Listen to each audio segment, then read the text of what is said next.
quickly everybody runs to get back. Do you know what? I think that's their best trait. Well, that is what I want to see my team do. If you give the ball away as well, I want you breaking your balls to get back. Man United win the Premier League, but Liverpool win the next 2 Champions Leagues, or you both win nothing. Like, she's there getting her hair out the net with her gloves on, and I'm just pinging it in from 35 yards.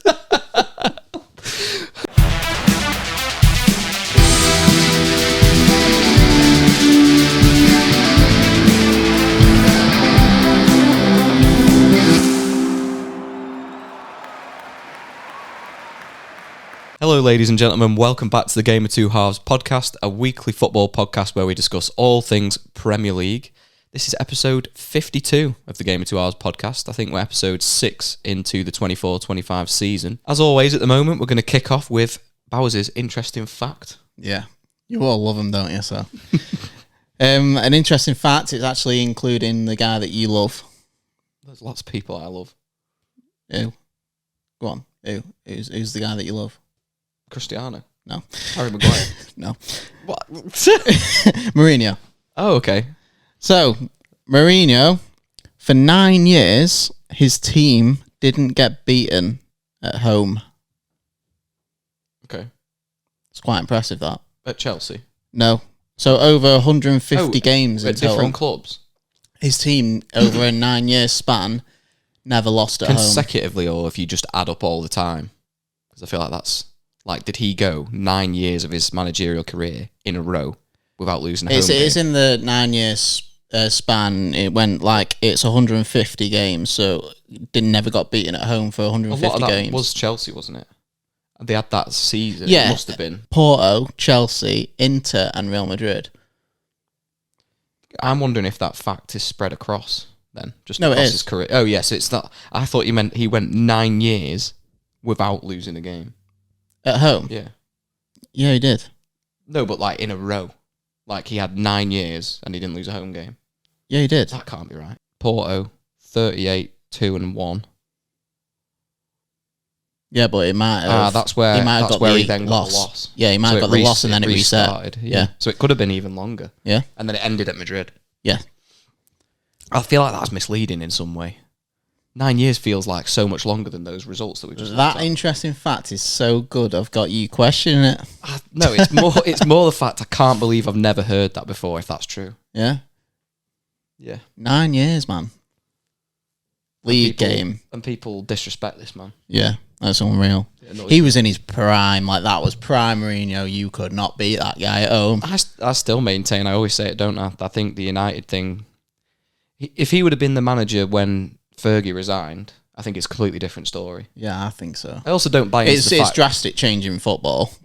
Yeah, well, I think there was people... The rumours are that it was like Sir Bobby Charlton and a few others didn't want Mourinho at United. They didn't think he stood for the values of the club. Yeah.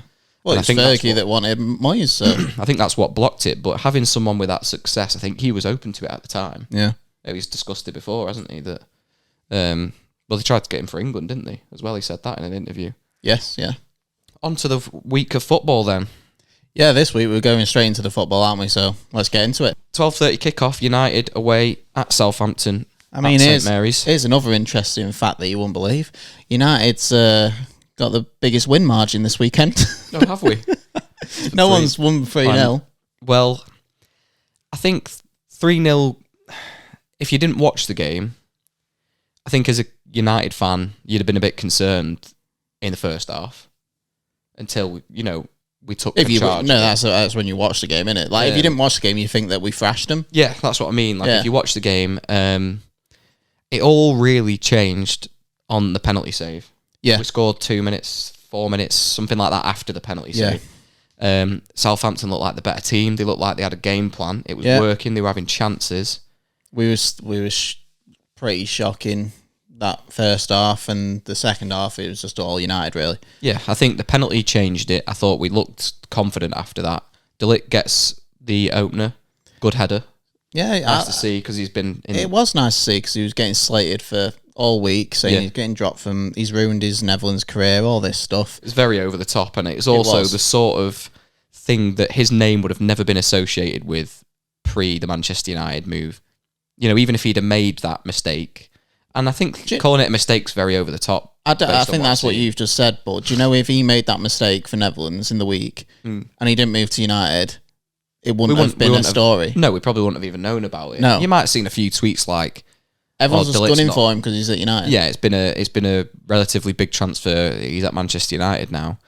So to come out, get a goal and have a pretty solid performance all round anyway in his general play was positive. I know it's only Southampton, so I'm going to kind of put that next to everything I say about United now. I'm not getting carried away. It's only them. Only them. Yeah, we're playing, and I don't mean that with any disrespect, but they have been pretty dismal so far. I said to you off air, they'll probably go down. Yeah. You know. Oh, I've got them rock bottom, but I said to you off air, didn't I, saying you've got to judge United on Palace and Spurs next now. I think if you have good performances there. What we discussed last week, it was a must-win. It definitely was. Because you've got to be... Every game feels like that, but certainly off the back of back-to-back defeats in the opening 3 fixtures, to get a clean sheet, which was probably quite fortunate, especially with the fact that we had a penalty go against us. Yeah. Was a nailed-on penalty. Can't really complain about it. Oh, Dallo. As much as I don't really like to dig out our players, Christ alive, I think when that penalty got saved and we started to take charge of that game, he was probably thanking the Lords because he was having a horrible performance. Yeah. He was getting skinned alive by absolutely anybody. Some of the players, one of the lads was making his Premier League debut, I'm pretty sure. Yeah, the youngster that got the pen. Yeah, like he looked quite good, I'm not saying, but you know, for a player that's never kicked a ball in the league before, to be ripping your fullback to shreds is not a good sign. Yeah. Almost like the Dallo of old, where we never really were huge fans of him. We give him a lot of credit for his performances last season. Obviously, it's not his preferred side. But no, I think it's difficult. But a terrible, terrible performance up until that point. You've got Rashford. He's finally got on the score sheet. Could this be the turning point? We hope so. We'll see how he goes. Yeah, gets the goal, has another couple of chances, notably one where he forces a save out of Ramsdale. I think it's a funny one on Dallo as well. You know, for the people that don't watch the football or they look at who got the goals and assists, or if you're on fantasy and you look at, he got an assist. You know, Dallo's come away from it in that point, if you didn't watch the game, with a clean sheet and an assist. And he was absolutely awful. Yeah. And the assist is... It's an intelligent run based on the poor fucking position of that fullback on the other side. Yeah. But it's an easy one for him. Once he's got that ball, he's got all the time in the world against 10 men, just get the ball in the area.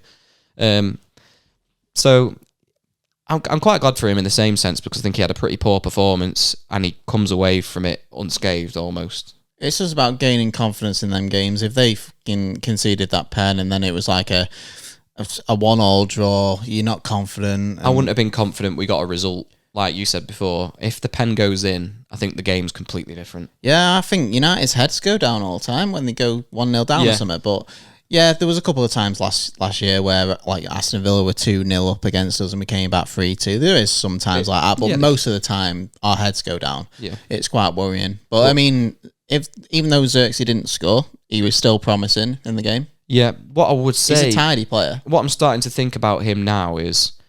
Like, I know he's made that joke. I think he made it, didn't he? Saying he's like a 9.5. Like he's not a number 9 and all that. I think you are starting to see, after 4 games, you can see that he is not a number 9. He's I'm not comparing him to Harry Kane, but he's like... He drops back like Harry Kane. He does, and I think, he's had a big chance in every match he's played. Yeah, he still gets up there. Yeah, he's in and around the right area, and you'd expect the goals will start coming.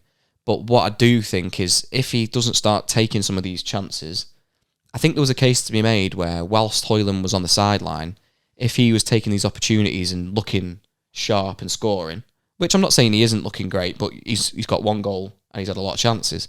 If he'd have been taking them chances and he had 4 or 5 goals at this point, granted we'd be chuffed with that. Yeah. I don't think Højlund walks back in. But at the moment, I think Højlund takes him straight back out of the team if he doesn't start taking these chances. But that's what you want. It's not competition, don't you? What I'm saying is, I think if he would have been putting these away, maybe Højlund doesn't get straight back in. Yeah. But at the moment, I think he does come straight back in. Yeah, but I think Ten Hag likes the all-round game that Xerxes bringing, even though he's not on the score sheet. I think it'll come in time. Like he said, as soon as you get one, it starts flowing, doesn't it, for you? So I won't be too worried because I think his overall play is quite decent. Like you say, even if Højlund doesn't come straight back in and he's on the bench, if Xerxes doesn't score in 75 minutes, Højlund comes on. Højlund came on from the bench the last 2 games last season, and he scored both because he's wanting to prove a point. Mm-hmm. And I think it's healthy competition. That's what you need in teams now. We saw Agate get minutes for the first He's finally come on, didn't he? He made a few good tackles. Yet to see him tested, so we'll see next game maybe. As much as I didn't dislike his performance, I didn't like that we started with Eriksson and no recognised defensive midfielder. I thought Eriksson actually played all right because it's the sort of game where you'd expect United to have more of the ball. And I think that's why I brought him in. Eriksson's the sort of luxury player in a game like that. If you're going to dominate possession, sure, you can get some use out of him. I'm not a big fan of having to really utilise him at all. I think he's too slow, and I think he's been hammering about like playing time as well. So I think he's brought him in for that. Casemiro obviously needed a break a bit. So I think he's brought him in, basically saying like, "Yeah, there's a bit of playing time for you." See, I don't think he's staying past January. I think he might go, but we'll see. I think it's if you can make a move happen, isn't it? You've got to appeal. If we're trying to sell him, he's still a decent footballer. But we said to Ajax, you can have him for 5 million. They're like, we've not got the money. Yeah, and I'm like, well, we've give you about 150 in transfer fees. So where's that gone? Where's the Anthony money? You clearly don't want him that much when it's 5 million. We paid you 45 times that. Yeah, God, it's insane. But I thought he played okay. Like I say, in some of these bigger games, I don't want to see him starting. I didn't like the midfield. Like that as a 3, Mainu, Bruno, Eriksson. I didn't like that at all. Well, Mainu's quite high on dribbles completed this season. Apparently, he's getting quite a lot. So yeah, I thought he struggled a bit. Well, he's going to struggle a bit when he's not. I think you'll see a different came from the midfield. I think you'll see a different Mainu once you've got that tackler in there. I'm hoping that we see him start now. Okay, so just like whiz through some of these results. So Brighton and Ipswich get a draw. Good result for Ipswich away from home. Brighton were 3 from 3, weren't they, before that as well? Yeah. That always happens though. Like Brighton beat 2 big teams and then they go and draw to Ipswich. It's the Premier League. Hey, at least you're not losing. Palace, Leicester. We got a 2-2 draw there. Leicester was actually up and Palace came back. So Vardy scoring again, rolling back the ears. Did Mateta get both for Palace? He did, yeah. He got a pen and the other one that looked offside, but wasn't. Yeah, that was like an optical illusion, that one. Yeah. Even, I think, whoever was commentating or whatever even said, like, oh, it still looks offside to me. Yeah, it looked offside to me, but I don't really care. But no. It was a weird one. But he's bagging again. I thought he might have just been like a one-season wonder. Yeah, he had such a good season when Glasner... I think it was when Glasner come in, when he started firing. I don't know when Palace actually signed him. They signed him at the beginning. It was a while back because there was alternating between Edouard and Mateta for ages. Yeah, and he didn't look like the man, but he has since looked a lot better. They just looked the same, didn't they, both of them? But yeah, you've got Fulham drew to West Ham. I think West Ham are kind of proving my prediction. They're the same sort of team as Moyes, really. Boring. They're not really got going yet. Yeah, I would agree. I mean, it's maybe a bit early to completely write them off as that they're going to be pretty terrible all season. But they've made all these signings, and Danny Ings is the one that scores 95th minute. Yeah, I think at the moment, I mean, that's a good point in the end when it's that late on. It's a good result. At least he takes something. I don't think a draw is that much of a shock anyway for that. I'd say Fulham and West Ham are similar. They're a decent trajectory. team, aren't they? But West Ham will be more disappointed fans-wise. Yeah. You'd think they'll want something from that, but a draw's about right in my head. With such a good window, you kind of a bit surprised about that, though, aren't you? But maybe I don't want to judge it too early. But yeah, I've not been that impressed so far. No. Yeah. So Liverpool fans, you had a good weekend 2 weekends ago. Yeah, it was a lot better than ours. Yeah, but now Arne Slot seems to be crumbling. Harsh, they've lost to Forest, Forest were actually, they've done everything that United should have done. They did it to perfection, I think. Just played on the break, sat in. Yeah. I think I said it to you before. One thing I noticed was this is a game where I only watched the highlights of it. Was it a 3:00 game? It was, yeah. So I would have watched that anyway. But I watched the highlights, and bar the chance that Luis Diaz creates from tirelessly when that defender's trying to shepherd it out, I don't know what defender it is. Apart from that chance, all Liverpool did all game was cross the ball into the box. It looked like that had been what the manager or the coaches all week have worked on. It might have been, but I also think that might have been due to Nottingham Forest tactics. They might have wanted them to be crossing it. But surely you've got to be... It didn't even look like they were attempting, the ball in behind. Yeah. It was cross after cross after cross, and some of them, the quality, I'm not knocking it, the quality of the crosses, some of them were fantastic. Like McAllister did like an outside of the foot, and I'd be proud of that. And I'm not saying it, I'm not saying they got it completely wrong, because they nearly scored.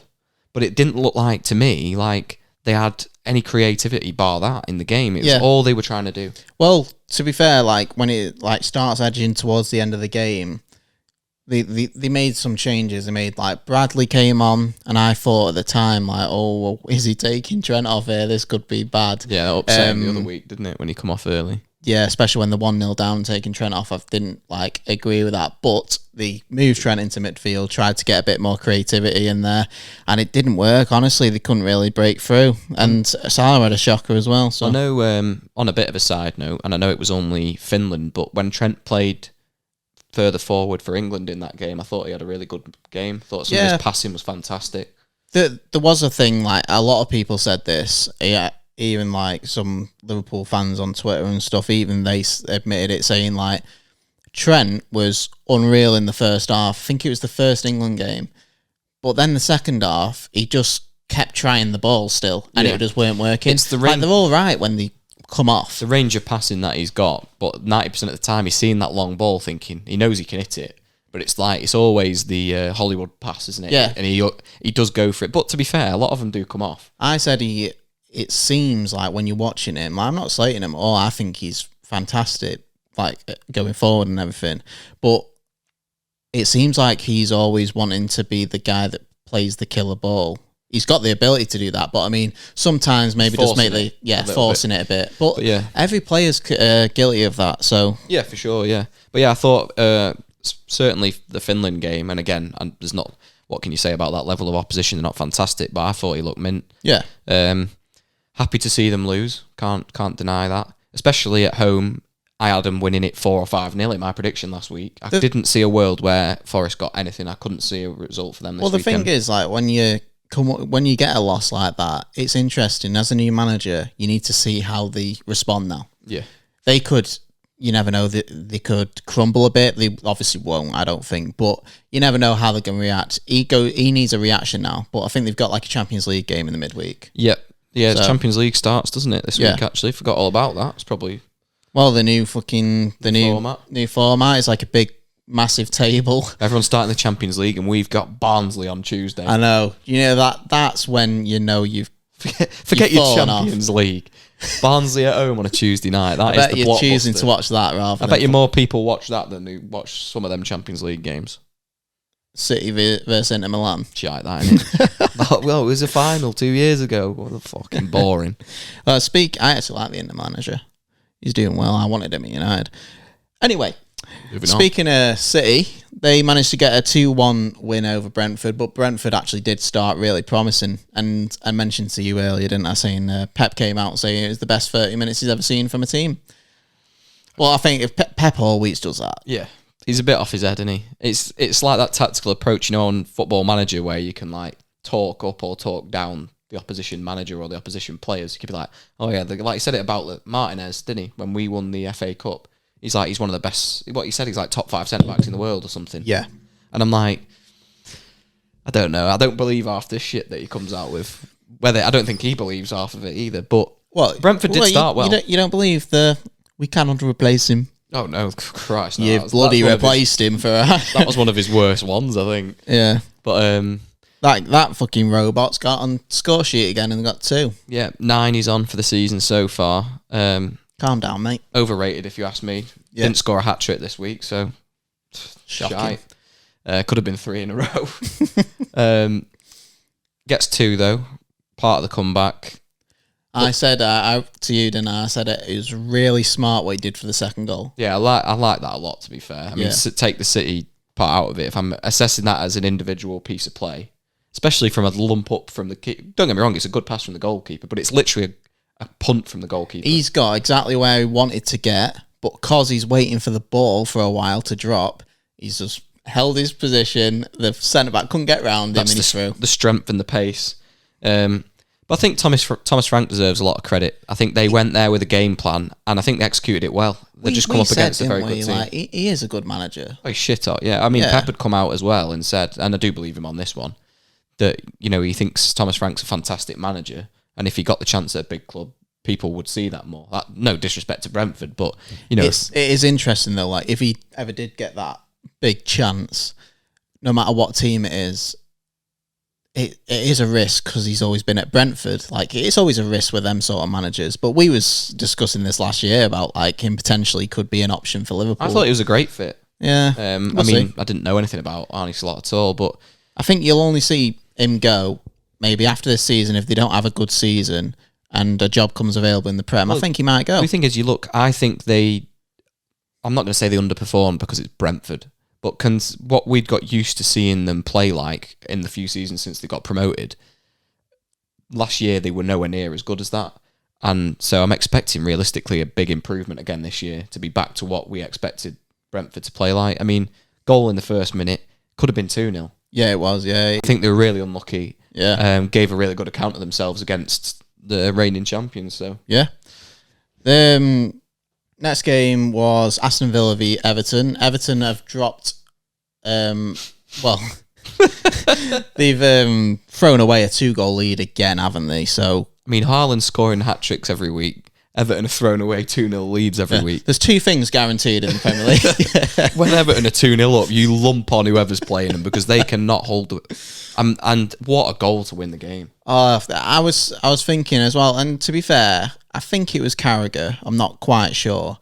But he said, like, you don't see that many goals like that anymore. No. I mean, this weekend we've seen Harvey Barnes score. Oh, yeah, that was a fantastic finish as well. Duran's was... by far. Goal this season so far? Yeah. I think I mean, I'm sorry if I'm missing any absolute worldies in my head, but off the top of my head, surely that's number one at the moment. Yeah, because players don't really express themselves like that anymore. In a skillful sense, or people aren't letting... I think there's been that whole trend this week on Twitter about prime Barclaysmen, like people talking about... Have you seen it? Yeah. And that epitomises that. Well, you had like, was it like Michu and stuff, and then you had like Morgan Gamps Pedersen for Blackburn. I mean, to be fair, he's probably up there with one of the first people. When I started looking at the sort of players people talking about, I think he might be number one for me. That left foot was unreal, yeah. Process. You had, is it Matty Taylor as well? He scored scored a lot of shots outside the box, but you don't see, because of the way the game's played, and you can blame Guardiola for this, you don't see players letting it fly that often. And the thing is as well, it's not like it's the easiest thing in the world to score anyway. No. You see, every now and then you'll see someone let one go and they get saved or they miss. I've seen a lot of comments like this. I think the Overlap covered it and they said, like, why are these smaller teams trying to play like Pep? Just, like, play your own way. And do you know what? I'd love to, like, take my badges, go through coaching and... play 4-4-2. Yeah, have my own way of playing and have me two forwards up top. Do you know what I mean? But...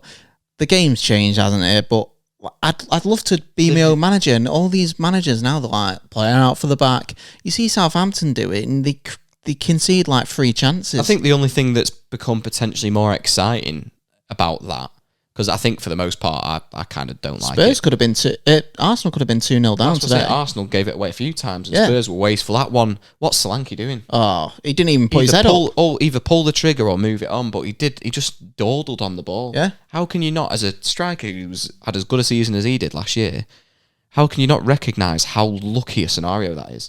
That you've just been gifted the ball on the edge of the area. You've got no time to waste. No. See, I was shocked, to be fair. I think on another day Spurs probably could have got something, but they couldn't make anything happen today.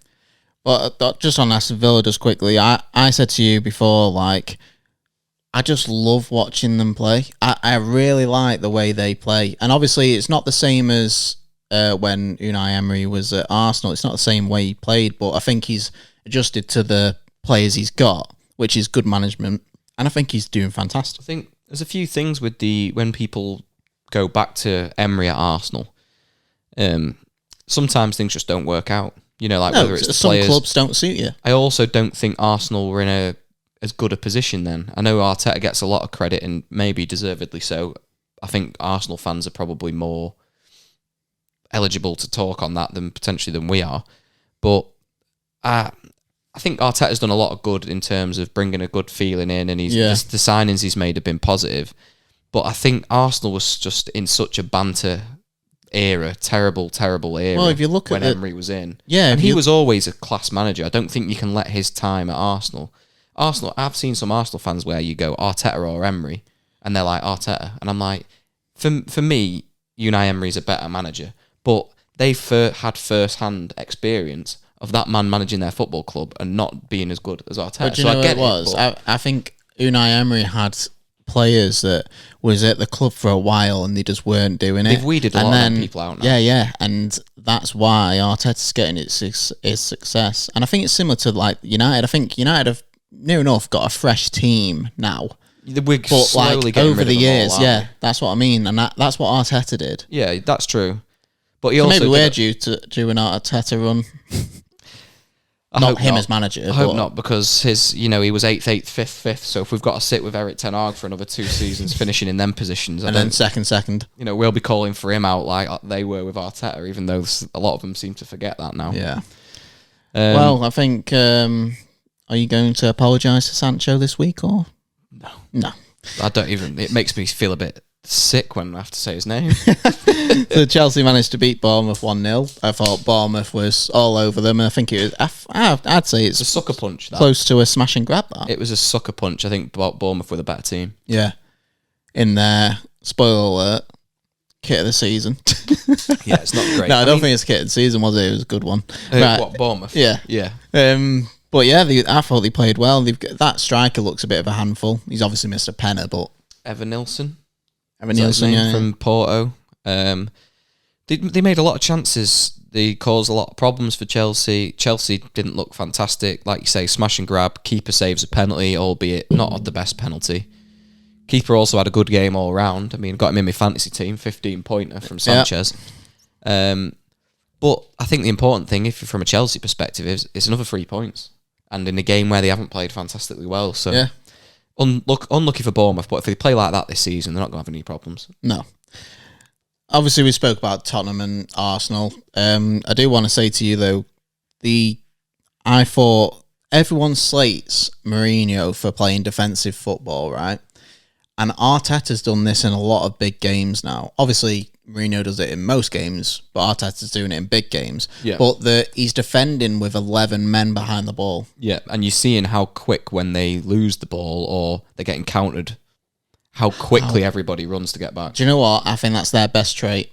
Well, that is what I want to see my team do. If you give the ball away as well, I want you breaking your balls to get back. The thing is, with Arsenal, I think it's come from the manager, right? No, I'd agree with you. Yeah. Which it has, right? But I think in terms for United, it's been too long for Ten Hag now to change that. I think we need a Roy Keane in the midfield to basically hammer every single one that doesn't track back. But why? But you need that sort of captain. You don't really get him anymore. Why can't you go as the manager, right? I don't want to pick a player because it sounds like I'm digging him out. So it's because it's a hypothetical. But say you take, I'll say Bruno because Bruno's the complete opposite and doesn't actually apply to this. He always does run. But say that he's looking at Bruno not running back, not tracking. Obviously, again, hypothetical, that doesn't happen. And the manager shouts from the sideline to try and get him to do it. Doesn't do it. Take him off. Yeah. Just get him off. They won't do it again. If you're ripping them off the pitch because they're not doing what you ask them to, and then we lose the game, whatever. Yeah. That everybody at home, you can come out in your post-match and say he wasn't listening to instructions, so I've pulled him off. The the managers are scared to do that now because of how short they have times at jobs sometimes. Do you know? Yeah, but do you know how much he would get the fans on his side if he did that? No, 100%. Everyone would be on his side. He's so animated on the sideline. He gets his team playing, and by playing, I mean running for the team, absolutely busting a gut. And like you say, that if you've noticed it, I've noticed it, everyone's really noticed it, haven't they? I think it's their best trait, how they get back together, unit. And I think they take care in defending as well. I think they absolutely love it. The defending was where they won that game today. I know we've just discussed that they had a few moments where between the keeper and the defenders, they give the ball away. Ultimately, it's a clean sheet. The defender gets the goal. And they didn't look like really giving Spurs anything. Spurs couldn't penetrate. No. I thought they made some of them Son didn't really get into the game that much. You had Kulusevski, probably looked like their best attacking outlet in the game. Brennan Johnson, Christ for me. They tried Maddison deeper, did not work. Yeah, I thought Spurs struggled, but it was a good Arsenal performance. But I still don't actually think that was Arsenal at the best. But like you say, maybe it's deliberate, in terms of the way that they Yeah, they just wanted to get the result, and that's fair play. I think that's 3 visits to White Hart Lane in a row now where Arteta's won. Right, so we're going to do a quick Would You Rather now. Hell yeah. So, do you want me to go first, or do you want you to go first? I don't mind. And are we doing one each, or like listing them all off and then... I think I should give you 10 and then you give me 10. Okay, you go first then. It'll be a bit smoother then, won't it? Football, would you rather? Football, would you rather? Right. Okay. Get comfy. Get comfy for Just these. just like you guys, just get comfy. That's why we got these chairs. Yeah. Right. Would you rather Man United win the Premier League, but Liverpool win the next Champions Leagues? Okay. Next 2 Champions Leagues. Okay. Or both win nothing. I'll say that better because I might have butchered that. So, would you rather Man United win the Premier League, but Liverpool win the next 2 Champions Leagues, or you both win nothing? It's tough that because you don't want to sound just dead bitter like I'd rather win nothing and so they don't. I think realistically, as much as it would annoy me, in that scenario you've got to just ignore what other people are doing. I'd take the league. I agree. Yeah, I just like it's also and that shows what the difference is because I saw Arsenal do this and they said they prefer, like with Spurs, they prefer them to win nothing. Listen, I don't want to be listening to them saying they've won 2 and it's another 2 that they've won. No, but you just got to focus on yourself, haven't you? Forget about that. I'm United first. If I can click a button that makes us win a league, I'm clicking it, even if that's the repercussion. Yeah, well, Liverpool can do what they want. You focus on your own team. I know it might be hard, but you get through it. Get through it. It would be rough, but right. Would you rather miss a last-minute pen or score an own goal? It's tough, that, isn't it? It is tough, that. You don't know what minute. Also, the pen sort of depends, doesn't it? Like, does that mean we haven't won? Like, if I've just missed him with 3-0 up, I'm like, do that. Yeah, so let's say it's 2-2. To win the game. Yeah, so say, okay, so you miss a last-minute pen, and that's to win the game. Mm-hmm. Or you score a last-minute own goal, and that's to lose the game. Oh God, that is really difficult. I think I'd rather score the own goal because I'm going to go off the assumption that it could just be like it's taken a nick off me, bounced in past the keeper. You're like fuming, everyone's gutted, but it's an accident. Like, I know missing a pen's an accident. Missing the pen can be a really big damage to your confidence, whereas if it does hit off you... If it's hitting off me, I'm like, that's unlucky, we've just lost. Whereas... I'd probably agree with you. If I miss the pen, we draw. If you miss the pen, you draw. Yeah. If you score the own goal, you lose. Yeah. So that's the downside. So you'd probably miss the pen, wouldn't you? Yeah, in hindsight, you probably got to change it. I also think, like... an own goal in a last minute to give the other team the win probably lives longer in a memory than someone missing a penalty to miss the chance. At least, like, if you miss a penalty, everyone misses penalties. You just go back stronger, don't you? The best players of all time miss penalties. I'll miss the penalty. Right. I changed my mind. I answered both there. So, would you rather be managed by Pep Guardiola or Klopp? I don't really like either of them. Think about the playing style. As you take your who you support out of the equation, just think about if you was a football player, who would you rather play for? Well, they're both great managers. I think I know my answer. I think Klopp, because Pep's rotating me and it's going to piss me off. I feel like I can probably nail down a position with Jurgen and he trusts his team. Some players do nail down the positions with Pep. I'm probably not good enough. I'm not good enough to play for either of these managers, but yeah, I think Jurgen Klopp. I think realistically, despite the fact I have a dislike to him because of his association with Liverpool, I probably prefer his character a bit more. Yeah. And You want a hug after the game, don't you? That's what you want. I would love it, yeah. Just not from him. That's not one for me, is it? You haven't got that for me, have you? No. Okay, so I'll answer that as well. I'd rather get Pep. I'd rather be managed by Pep, me. What, you get Pep Roulette? Yeah, I don't Heads have or to, tails if you're playing. don't have to run as much because we've got the ball, haven't we? Well, that is true. Right. I think it'd probably suit me more. Would you rather England win the next World Cup or United win the next Champions League? Obviously, we can't win this Champions League. These ones are always difficult. I mean, it's immediately club over country for me, so I do go United Champions League. I think everyone focuses more on club, don't they? I would absolutely love England to win the World Cup, but if I get to pick between... There's some people that say things like I've had this discussion with Matt.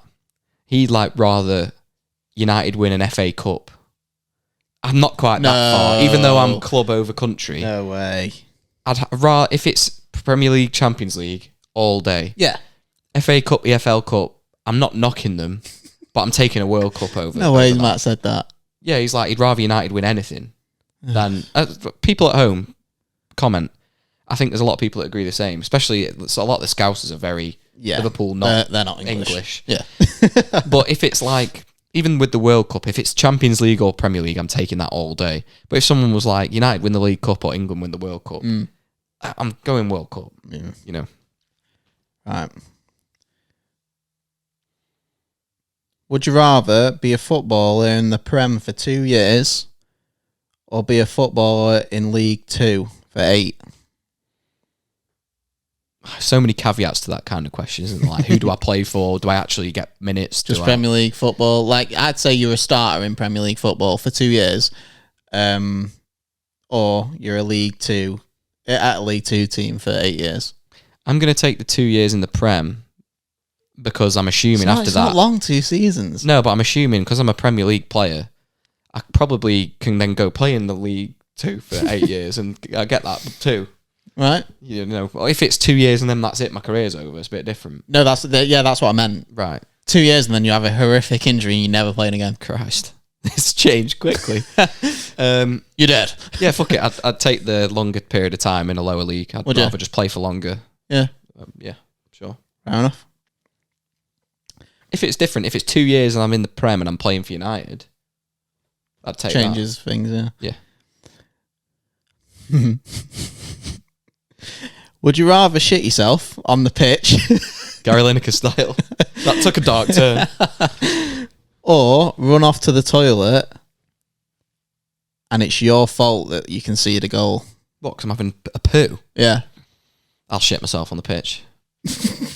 I'm backing the fucking boys. I might be an internet since that sticks with you for ages. Gary Lineker's done all right. I know that wasn't in the age of social media and the internet. Imagine how much. I'd be like, listen, I thought we were under the cosh. I wasn't about to lose the game because I needed a poo. I'm sorry. And I'm also going to just say, I've shit myself because the only other option was we were going to concede. I shit myself because of would you rather. I think I'd have to. Just because of social media nowadays, mate, you wouldn't ever not see it. It'll be everywhere. I'm putting the team day. first. You're selfish. Mate, it's all right. I'll make up for it and I'll just score 5 in the next game. I don't believe you. Pep will bench you. Yeah, he'd be like, you should have shit on the pitch. We cannot replace this. We cannot. Right, would you rather prime Salah or prime Robin? Robin.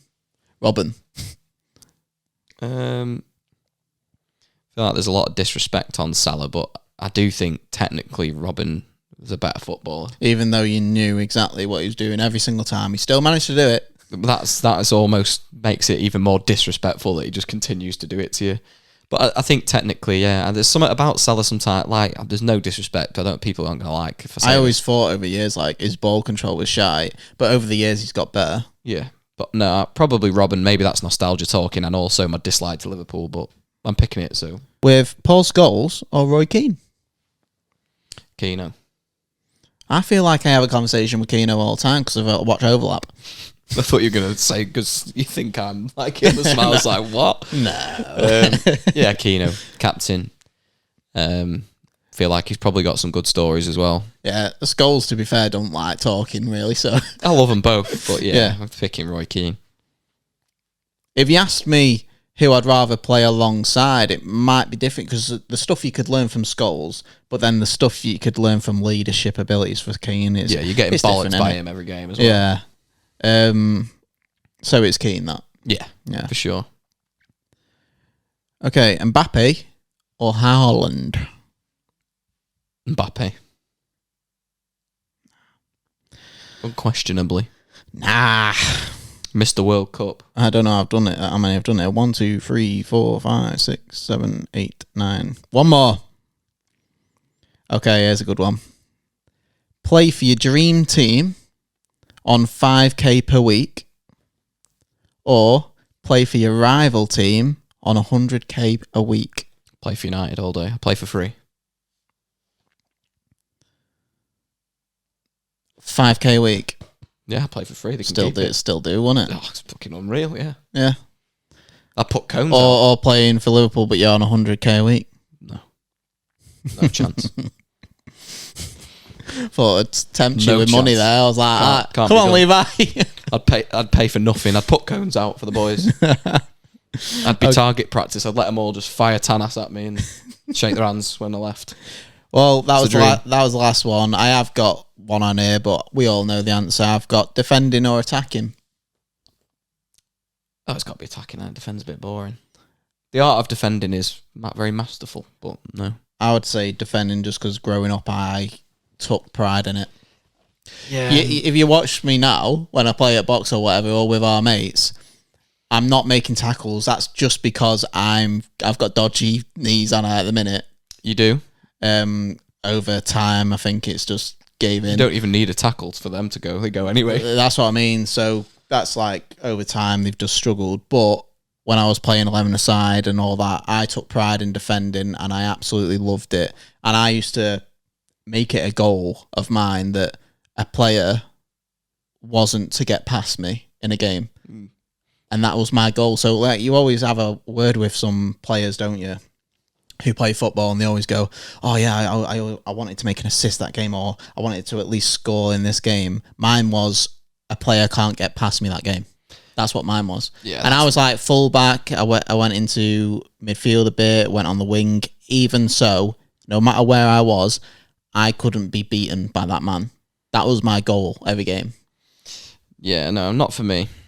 I think defending's great, but then it's a difficult one because attacking's not the main part of my game either. I think I changed my game a couple of years ago where I started I'd never played as a striker, and I started trying to play as a striker. Changed where so I wasn't moving as much, still quite active, pressing and stuff, trying to get better at flicking the ball on, holding the ball with my back to play. Don't really think it's something I'm that good at, but managed to get better at it. But then I think even attacking just in the sense of build-up play, I prefer to defending. Like, just moving the ball around.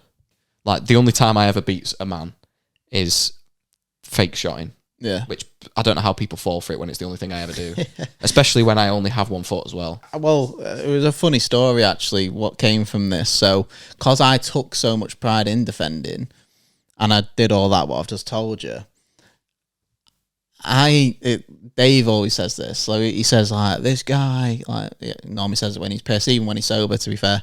He goes, this guy is the reason why I can shoot or I can do more with my weaker foot now.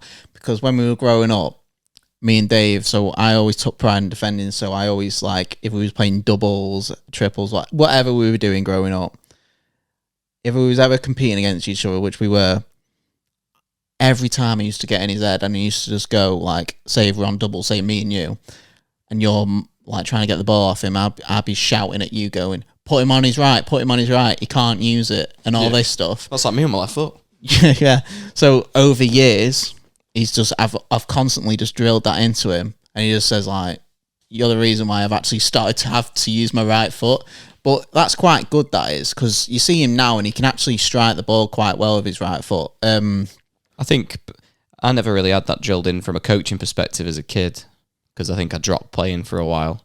Like, do you know where you start picking up on little cues like that in games? I never had that from a managerial standpoint. My left foot's for standing on, I can strike a ball with it if the pace is on the ball. So all I've got to do is put a foot through it. Yeah. I can't really do anything that's like out of the ordinary. But I'll score you a Rabona on that side if you want. You will. But people know it's coming now, so the element of surprise is gone. There is one thing certain in life for you, and that is you score Rabonas. Yeah, or even cheeky little ping pass Rabona across the pitch. Insert clip here. No, I'm joking. If you know, you'll you have know. to get some because I can't. I'm not looking because I'm not playing at the minute. You'll be back before you know it. Yeah. Well, I've got loads here. I'll try and do 10. I'm going to kind of pick some and leave some others. Maybe some of them might be some similar to yours, and I'll leave them out. If you've got an interesting one at the end, just throw it in. Whatever. Okay. Would you rather score the winning goal in the World Cup final? But football immortality. That. Or win the Ballon d'Or? I mean, life's peaked, hasn't it, when you've... Winning goal, your nation, especially you think, obviously, it'd be England. We've not won one since 66. This isn't hard for me. It's World Cup. Yeah. It's World Cup final. It's football immortality, isn't it? My ego isn't out of control. I would never say Ballon d'Or. Who knows how... Yeah, but if you've scored a goal in a World Cup final, you might have had a really good season. You might win the Ballon d'Or. Yeah, might get both. You never know. Yeah. But yeah, I think... If I was to ever get a Ballon d'Or, it's just due to performance, and I wasn't... That's not a goal. Wasn't a goal of mine. I'd take the World Cup goal too. Would you? Yeah. With you being a Ronaldo fan, I thought you would have took the fucking Ballon d'Or. No, I think World Cup final goal... Oh, it's peak, innit? It's a winning goal as well. It's not just a goal. All them beers thrown up in the air is because of you. Yeah, and people remember you forever. I just said, my ego's not out of control, but it's because of you. So yeah, unanimous decision on that one. Okay. Would you rather play for your favourite club, so United, unless you know, these closet allegations are actually accurate, and never win a trophy? Okay. Or win multiple trophies for a rival team? So you're basically asking me to be Steven Gerrard? Yeah. Or someone... That'll get a few bites. That's good. So you're basically asking me, would I rather play for United, never win anything, or play for Liverpool and win Win a couple of trophies. Win a couple? Yeah. You got some silverware. No. Let's say that you win the league at least once. No, United. Yeah, same. But you never know, some people, they just want to win. To be fair, if I was a football player and I've grown up a football player, sometimes your loyalties to that boyhood club changes. Looking at it from our perspective now, I don't think it's a realistic... It's a different question. I'm trying to look at it if I was a professional footballer, right? And I think I wouldn't... I guarantee you now, I know I've said that answer, but I guarantee you now, if I grew up a football player, I wouldn't have made the mistake that Gerrard has. What, and stayed there? Well, he wanted to leave. Yeah, we won't go into that. But I guarantee you, I would, if I had an offer from Real Madrid, I'm gone. He did win the Champions League. Yes, he did. So there's a lot to be said. Alan Shearer as well. Yeah. You know, this one is sort of similar to the others, but different. So, would you rather have an incredible 20-year career with no major injuries and no trophies? Great career, you win fuck all, but you've not had any problems. Or a career that spans around 5 years, win a lot of the trophies, but you've been injury-ridden the entire time, like you've been in and out of the team. You get 10 games in and then you're out for a while. I've my injuries now. Yeah. But you've got the accolades, but you maybe don't get remembered as the baller you could have been because no. You keep getting... No, I would have the long career. Yeah. I like that. Yeah, no, I can't. I couldn't do that. Even if I've got the trophies to prove it, I wouldn't be happy. You took it so. I'm actually there. No, I feel like I was in the room. I feel like you've just watched it all and then come back. I feel like I'm looking at me Ballon d'Ors and I'm not happy. Okay, this is a really good one, I think, because I think both of these is pretty difficult. Would you rather always lose in the final or never make it past the group stage? And so always be Spurs. Every time you're in a tournament, you either get to the final like every year, but you lose it every single year, or you get knocked out in the groups every time without fail. All your career? Yeah. So both of them it's are a stupid all your career? hypothetical. Yeah. Wow. So you're building yourself up. This is going to be the year. I'm finally going to win. Lost again. Or you're maybe building yourself up again, like, yeah, and out of the groups. Do you know what? It'd be the groups. Because there's no way... You'd be mentally chalked. It's like some of these England players at the minute. We keep getting to finals and we keep losing. No, but I'm thinking, like, if you was in the Champions League final every year, mate, and you kept losing, there's no chance. Imagine you'd probably eventually score as well and you'd still lose because you're in it every year. Imagine if you scored a hat-trick and you still lost. You'd go down as the guy that got to every final of his whole career and never won anything. It's Harry Kane. No, honestly, no. I couldn't do that. It's a stupid hypothetical because that's just never realistic. Nah, I'd get knocked out in the groups every time. Yeah, just take it on the chin. Yeah. You're still a good player. Yeah. You don't make the final then, did you? Oh, God. I thought that was a good one. It's so stupid. But... Yeah. Okay. I mean, where's this one gone now? Okay, here you go. I think I know what you'll say for this anyway, but let's throw it out there. Am I that predictable? I think this one. Would you rather score a hat-trick, but you lose the game, or you assist the winning goal and don't score? So you win, but you got the assist in a game. What, score a hat-trick but lose? Yeah. Or there's a game you won and you've assisted the winning goal, but that's it. That's your only impact on the game. I don't need to answer that. No, it's so stupid, wasn't it? Yeah, it's the assist. Okay. But would yours be different? No, would you rather score a hat-trick? I'd rather win first all the time. I don't know if I'd ever be in a position to score a hat-trick. I did from right back once. Mum still got the newspaper article. Really? Insert clip here. I was going to say perfect hat-trick, but it wasn't because I don't have a left foot. But I did score a header. And a right foot. And two, yeah. Nearly 2/3 of the way there. Imagine if you got a perfect hat-trick, but you scuffed it from the right foot, hit off your left and went in. Oh, that would have been what we needed. Well, I'll tell you what, one was a header from a corner, and this goal is terrible. Good, but terrible. So we're playing this team, we used to beat them every year, and we were playing away from home, and they had a girl in net. People say that girls don't play. I tell you, there was a girl in net. and this is no joke, it's deadly serious. I'm playing right back at this point, like I say, hat-trick from right back. I've scored my first, which was the header. I'm coming up into their half with carrying the ball, and she's got her hair stuck in the net. So I just shot and it went in. Because she couldn't move. And it was the freest goal. It felt like a worldie because I've scored from like 35 yards out. You know, it's only like, it's not full pitches, is it, when you're that young? But it was just free. Like, she's there getting her hair out the net with her gloves on, and I'm just pinging it in from 35 yards. I'm there celebrating shamelessly as we go fucking 6-0 up or whatever it is. Oh, you can't write that. No, it's unbelievable. So, lesson learnt there. If you see someone with their hair stuck in the net, shoot. I wonder if that's ever happened. They must have. No, I mean like in like professional football, like women's league. I feel like they're not. I don't know how you get close enough. Like to the David net for Seaman never had it. No, I don't know how you get close enough for it to happen. Really, because no, like what was she doing in the problem? net? I think the problem is, you know, when you're playing that level and it's like the nets are a bit shit and they like droop in, and yeah, you're like in a proper game. Like if it was like, windy, maybe. Yeah. Maybe she comes to like get a drink, and I can't believe that's. Honestly, unreal. That's your highlight. That's another interesting fact. You got plenty. Hat trick from right back, and I should have just said, "Oh yeah, scored from 35 yards." Yeah, I can't take credit for that. It was basically a gift. Okay, I'm going to throw one in here, a player one, because I don't know actually where you stand on it. I think it's quite a difficult one to answer. So it's not really it is a would you rather, but it's like how you said Haaland or Mbappe, Xavi or Iniesta. Iniesta. Is it? Yeah, Iniesta is like one of my favourite players. I've changed my opinion on this over the years. Pep Guardiola said, like, so have you seen this kid to Xavi? And he says he's going to retire you and me.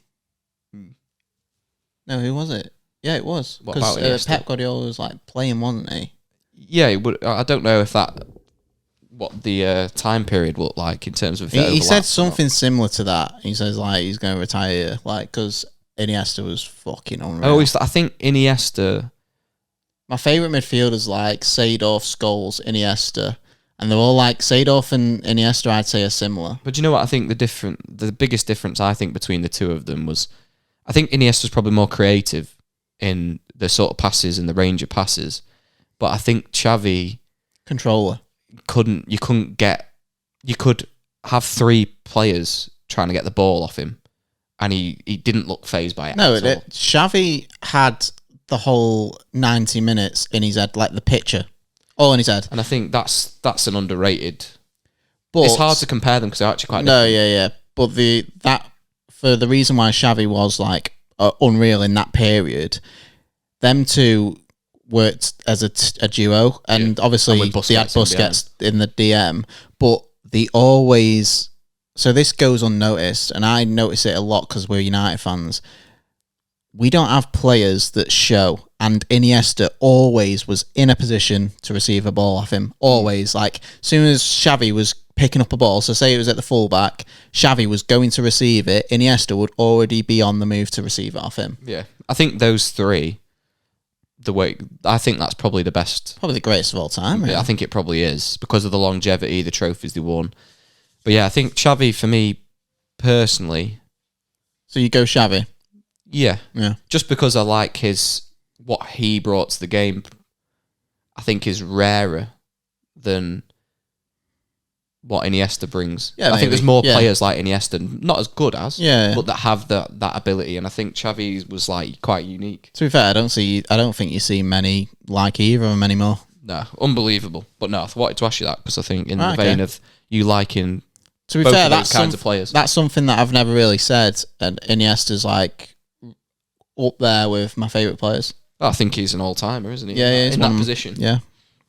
Okay, I've got quite a lot of them here that are all player-based, player traits. Like, would you rather have this player's ability of this or this player's ability of this? So, let's go for a few of them. Oh, this one's actually... Well, we're on Xavi, let's go for it. Would you rather play alongside prime Xavi and Iniesta in midfield, or prime Ronaldinho and Zidane? So if I break this down, I'm going to have to be the Busquets and the Iniesta Xavi. To be fair, they're that good, I think you could do what you want. True. I feel like I would be better in a team with Xavi and Iniesta. I think that's more my game. Would you play him behind as well? Or would you just get in the midfield with him? Would you play him behind like Busquets? I'd just be there. Again, I think you can do what you want. Yeah, I'd just be there with them. Just vibing. Holding hands. Yeah, I think more suited to my game, I think I'd be Iniesta and Xavi, yeah. The Zidane and Ronaldinho, it's a bit like give them the ball Let and them play. let them play. Yeah. I think I'd be the Casemiro, just fucking giving it them and sitting there. But like I say, that's not good. That's not bad. Yeah, it's decent. But I'd enjoy my football better with Xavi and Iniesta, yeah.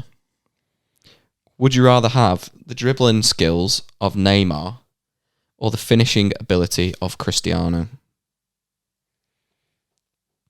Nothing homing on the passing there, which is why I think it's interesting, because that's more of your game. These are 2 things I can't do in football. I can't shoot very well, and I've got no skills. These are 2 things that I've never really been big on. Mm. But as a spectator, Neymar. I think I think he's actually quite Obviously, underrated because of the end of his career. Yeah. I think he gets disrespected quite a lot.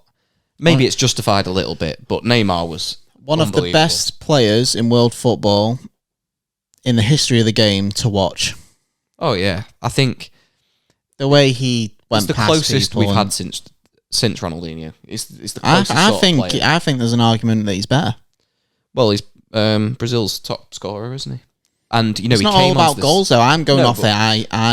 But then he also come onto the scene so early. And he played in an iconic away. Front 3, won. It's the biggest trophies in world football.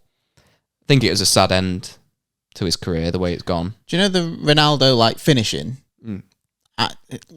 This might sound bad. I'm trying to word it great, but I don't think it's special. But I don't think it's that special. I think it's more his determination. I think though it's it's not like a Van Nistelrooy finishing. It's like Ronaldo's. It's more the determination to get there. It's the range of finishing, though. Like Ruud van Nistelrooy, for example, is the perfect example of a clinical striker that knows where to be. Yeah.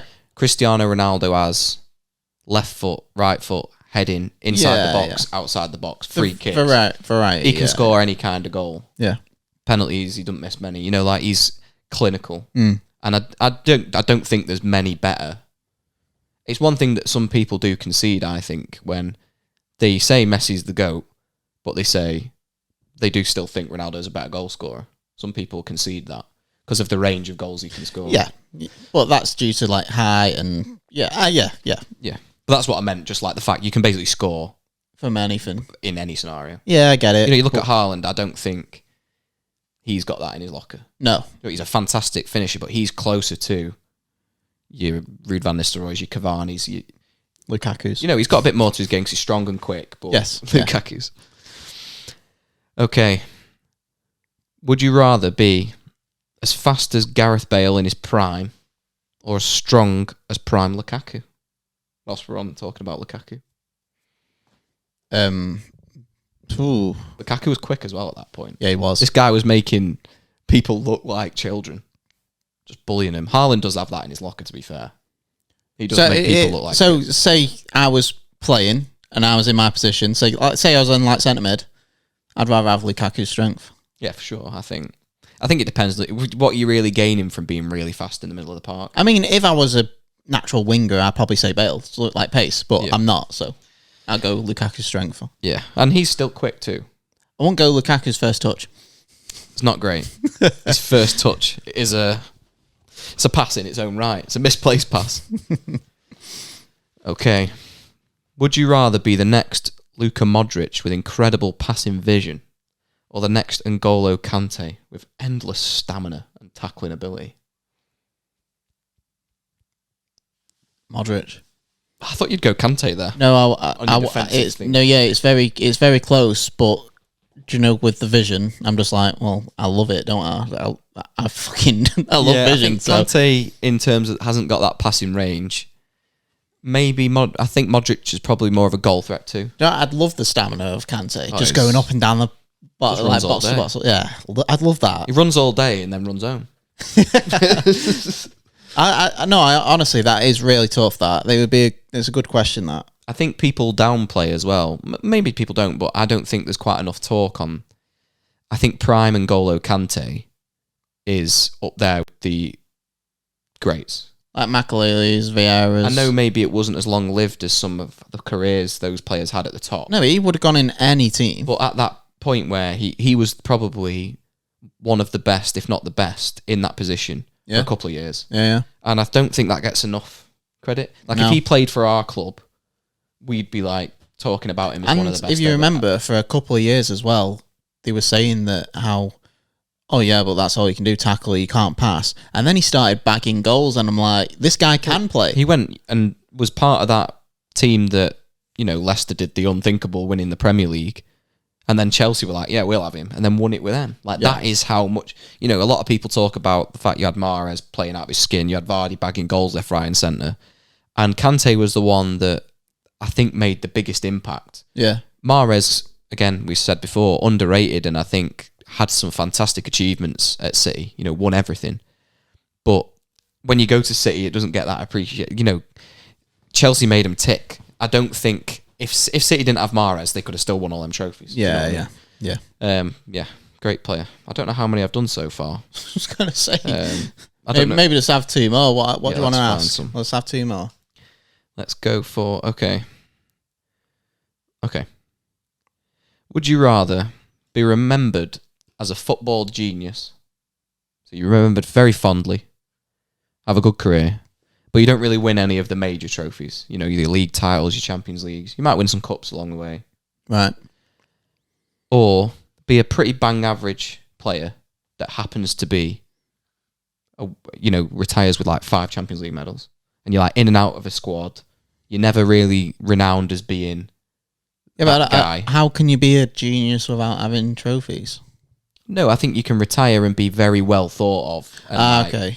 People go, like, let's talk, like, think about someone like Moussa Dembele, where, like, people talk about you really well, like, oh, you technically was fantastic. All the players go, yeah, he's the best player Or be like with. Danny Drinkwater that's got Premier League. Or, no, I'd even say as far as someone like who would have been like a fringe player for Madrid when they had that Champions League run. Asensio. Yeah, someone like that where you'll score goals here and there, you're remembered well, you got the accolades, you never were really starting games like consistently. You're like a fringe player, but you've got the accolades. No, I don't like that. Don't like that at all. See, that's one that that might go against the ego thing, but I used to hate not playing. I think I agree, but I think if you look at it, if I had to play every minute. If you've played a reasonable amount, you've chipped in with some goals and assists, and you've got the accolades, I'd probably take that. Or be a Gabby Abonlahor. No one wants to grow up and be in a Gabby Abonlahor. No, honestly, I'd rather be like, say you play at Aston Villa all your career and just be like a Watkins but doesn't win anything. Because I'm thinking I can go be Asensio, get a couple of Champions Leagues, play enough, training with world-class players every day, and I'll probably go and start for someone else when that part of my career's done. So is that the option, though? So I'll do that. That's it. It's not like your career isn't just that one stint, that's it. But, in the other option, you do do that little to nothing. Do that, yeah. Change your mind, though, my way of thinking. Asensio was a great... I thought it was just being a fringe player your whole career. Like, nah. For the heights of your career, you're a fringe player. Who can stop you after that? And even then, you're still training with them every day and getting paid for it. It's pretty good true. life. You'd learn a lot, wouldn't you? It's a pretty good life, yeah. Yeah, I'll do that. Well, yeah, I'll end it on that one. Okay. Maybe comment some of yours below, all of you guys listening or watching, if there's anybody out there. Is there anybody out there? If you made it this far. Just to finish off in the spirit of Arteta coming across a heavy 2 fixtures. So City next. So I've just got a this or that with you just quickly just to round this off. Okay. And it's just look ahead and answer my questions when I give them you. So it's just a quick this or that, and it's just like kind of quick fire just to end this pod off. Yeah. Sweet. I'm down. Okay. Edison or Raya? Edison. Gabriel or Ruben Diaz? Gabriel. Rice or Rodri? Rodri. Odegaard or De Bruyne? De Bruyne. Trossard or Grealish? Grealish. Havertz or Haaland? Haaland. Saka or Sterling? Saka.